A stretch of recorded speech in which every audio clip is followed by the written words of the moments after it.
Jadi pemeriksaan yang utama yang bisa dilakukan adalah pertama kali adalah dengan melakukan USG, terutama di bagian perut kanan di daerah hepar atau hati.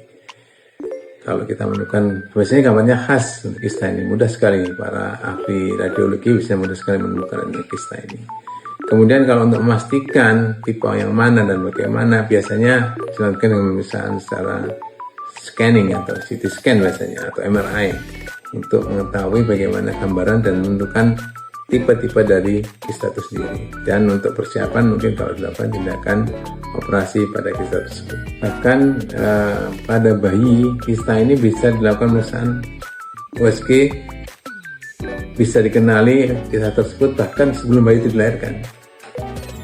Saat usia kehamilan pada bayinya mungkin bisa ditemukan ada gambaran kista ini berdasarkan USG yang dilakukan saat kehamilan.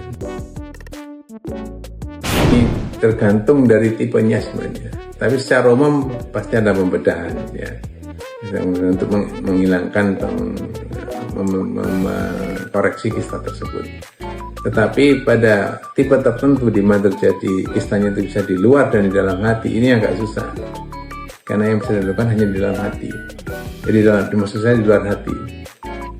Tapi kalau sudah yang kista di dalam hati, maka kita tidak bisa melakukan apa-apa. Kalau itu bisa menyebabkan kerusakan hati lebih lanjut, ya pada akhirnya pasien tersebut harus dilakukan transplantasi hati.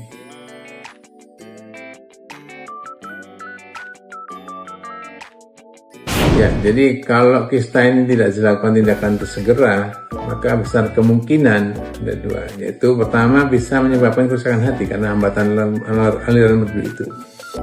Ya, itu yang pertama. Yang kedua, banyak sekali kista ini dikaitkan dengan kejadian kanker saluran bedu. Ini yang mesti harus kita antisipasi lebih dini dan kita lakukan tindakan sesegera mungkin untuk menghindari komplikasi tersebut.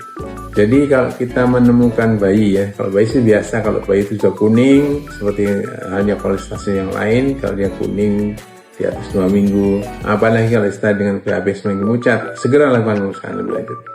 Tetapi kalau pada anak-anak yang tiba-tiba mengalami kuning, disertai dengan nyeri perut sebelah kanan, apalagi ada benjolan sebelah kanan, segera mungkin lakukan pemeriksaan, minimal lakukan pemeriksaan USG untuk memastikan kalau apakah itu kista, lupus folliculus atau bukan.